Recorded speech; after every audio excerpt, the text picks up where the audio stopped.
The ministry wants you to celebrate this chart. They call it record foreign direct investment. They want you to see the red bar, feel the growth, and ignore the reality.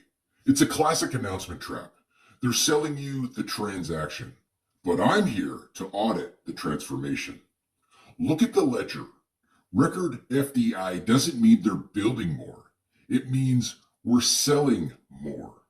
This investment is primarily mergers and acquisitions, foreign firms buying existing Canadian assets on the low because our regulatory environment has suppressed our own confidence. Meanwhile, Canadian companies are hitting the pause button, leaving for more competitive jurisdictions, and our GDP per capita is trailing the US by $32,000. That isn't record investment. That is the systematic liquidation of our national productivity. Now they've launched the Canada Strong Fund. They're asking for your savings to seed it. But I ask you, where's the prospectus? Where's the 10-year track record? They're treating your hard-earned money like a hot stock tip in a boiler room.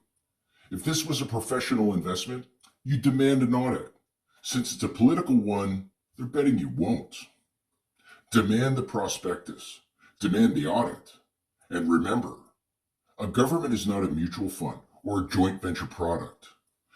Their goal is political popularity. A fund's goal should be capital growth.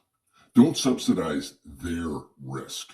Stand firm and keep watch.